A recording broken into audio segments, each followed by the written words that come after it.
Bonjour, j'espère que vous allez bien. On se retrouve pour une nouvelle vidéo consacrée à Meta. On va regarder, donc les résultats, Q3, 2023, donc de Meta. On va regarder également au niveau, graphique ce que ça donne, pour voir si on a encore un potentiel de hausse sur l'action Meta. Alors, donc les revenus par géographie, on voit qu'il y a eu une baisse, depuis, 2021 à peu près jusqu'à la fin de l'année, 2022 et avec, donc à nouveau une hausse depuis 2023. Donc vous avez la répartition ici par, géographie. On voit que, la partie US et Canada, Amérique globalement, Amérique du Nord est quand même assez dynamique, l'Europe également et puis dans une moindre mesure, en fait, le reste du monde. Alors si on regarde maintenant, les revenus par segment, on voit qu'au niveau de la publicité, il y a une très belle accélération, hein. On était, en dessous des 30 000 sur l'année 2022. L'année 2023, on a vu une forte accélération. Donc en Q4 2023, 38 000 000 ce qui est, très important pour un total de revenus de 40 000 000 une progression, c'est, de la marge opérationnelle. Vous avez la ligne tout en bas de 41 Si on regarde côté dépenses, donc on a une maîtrise des dépenses sans doute liée à la réduction, des investissements dans le métaverse qui était, très important sur l'année, 2022.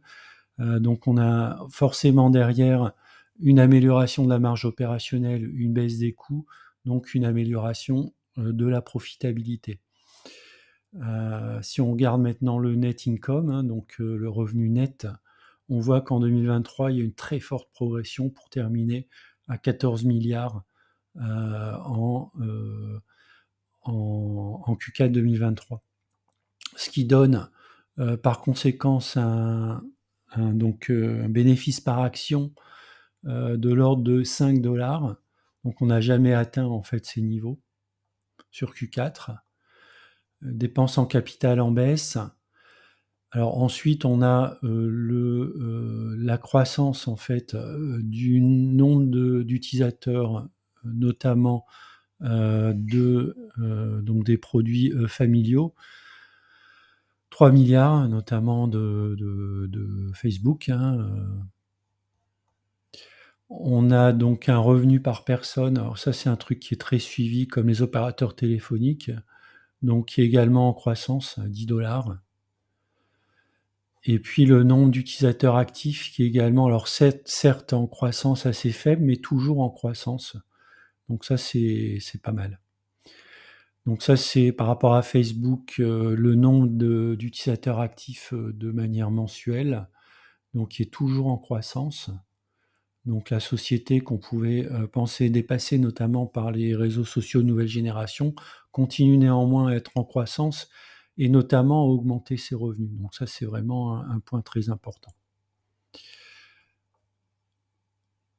Alors si on regarde maintenant, donc côté produit en fait, hein, donc si on regarde côté produit, donc il y a deux principaux produits, donc en dehors bien sûr des réseaux sociaux. Donc on a tout ce qui est MetaQuest. Donc ce sont les casques de réalité, augmentée ou virtuelle, donc qui vont permettre à la fois, de jouer, mais qui peuvent également servir au niveau professionnel. Alors ça a été, il y a eu un boom notamment avec le Covid où tout le monde est resté, chez soi, où les déplacements étaient limités. Donc il y a eu un développement. Malheureusement, ou heureusement, je ne sais pas dans quel sens il faut le prendre, mais ça a été relativement limité, lié au fait des fonctionnalités, de la représentation, par exemple, des avatars qui étaient relativement, limitées. Il y a également une association avec Ray-Ban, hein, pour relancer en fait, les lunettes connectées. Donc ça, c'est quelque chose qui est relativement ancien. Alors je ne sais pas trop ce que ça donne, si c'est un succès ou pas en fait, les lunettes connectées. Et puis on a les applications et les jeux en fait, au niveau du méta, donc des jeux qui permettent notamment avec un casque, de jouer. Avec des applications également qui sont liées, à la santé, alors Moi, je suis pas un gamer, hein, donc je peux pas trop, aller dans le détail. J'avoue qu'à titre personnel, typiquement, des émulations, par exemple, sportives comme le tennis, bon, je trouve qu'on n'est pas encore au niveau, en fait, au niveau, du virtuel. Je pense qu'il y a eu des choses qui ont été faites, notamment par rapport à des jeux, type Formule 1 ou jeux de voiture, on peut retrouver certaines sensations. Mais globalement, je pense il y a encore une marge de progression assez forte, qui, est sans doute aussi liée aux capacités de traitement de l'image, associées en fait à ces casques virtuels. Alors sans doute que l'intelligence artificielle va permettre d'augmenter ou d'améliorer encore, l'expérience du gaming ou l'expérience des environnements virtuels, mais il faut encore patienter. Alors si on regarde maintenant du côté, du cockpit, donc je vais aller, donc sur, alors je crois que c'est sur le Nasdaq 100. Donc je vais cliquer sur l'onglet Nasdaq 100. Un petit rafraîchissement. Alors donc je vais retrouver, alors Meta, je vais le retrouver, dans le Nasdaq 100, donc on va aller sur l'onglet. Alors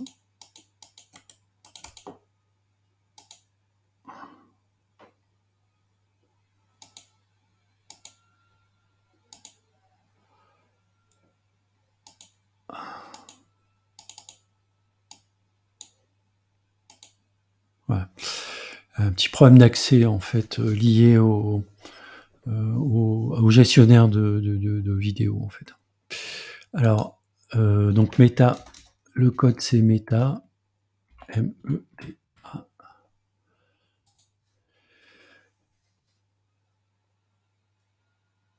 Alors qu'est-ce que ça donne pour Meta?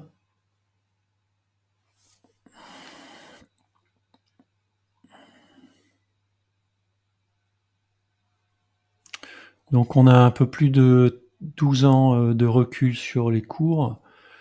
Donc on a une croissance du modèle de l'ordre de 20%, donc on peut voir que c'est une très belle évolution. Coefficient de corrélation de 0,86, c'est plutôt un bon coefficient de corrélation, donc ça veut dire qu'on peut se fier, à la valeur théorique. On a un cours actuel de 394 $ pour une valeur théorique de 387 $, donc on est légèrement au-dessus.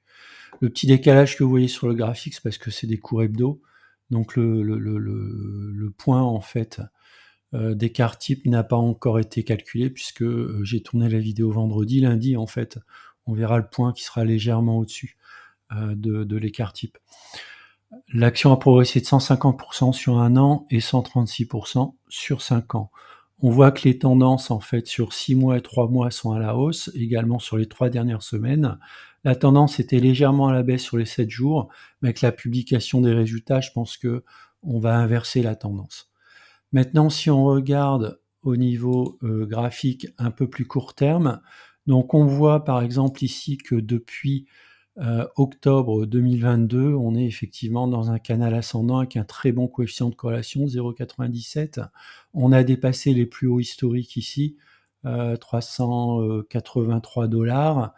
Donc on est dans ce canal. Donc tant qu'on est dans le canal, il n'y a aucune raison en fait de sortir, de l'action Meta. Maintenant, est-ce qu'on peut rentrer sur Meta? Éventuellement, si elle revient sur, 383 $, qui était ici un plus haut atteint en septembre 2021. Ça pourrait être un niveau de support, hein, donc l'action est en train de s'envoler, donc on verra un peu plus tard dans la journée à combien on va atterrir. Mais voilà, un niveau de support, ça pourrait être dans un premier temps les 383, dans un deuxième temps le bas du canal autour de 350 $. Et si on regarde Meta Platform au niveau des données un peu plus générales, donc on peut voir qu'on a un EBITDA de 60 milliards par rapport à un revenu de 130 milliards. On a un ROE, moi c'est comment dire, un paramètre que je suis de manière très précise. Donc on est à 28%.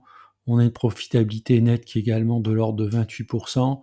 Une génération de cash flow très importante, 43 milliards.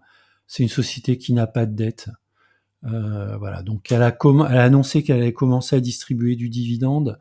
D'après ce que j'ai compris, 0,5 $ trimestriel. Donc c'est un bon démarrage. Donc c'est une société qui risque de faire comme Apple, c'est-à-dire à la fois de développer une croissance et en même temps de distribuer un petit dividende. Voilà, c'est la fin de la vidéo. Je vous remercie d'avoir regardé. Je vous dis à bientôt.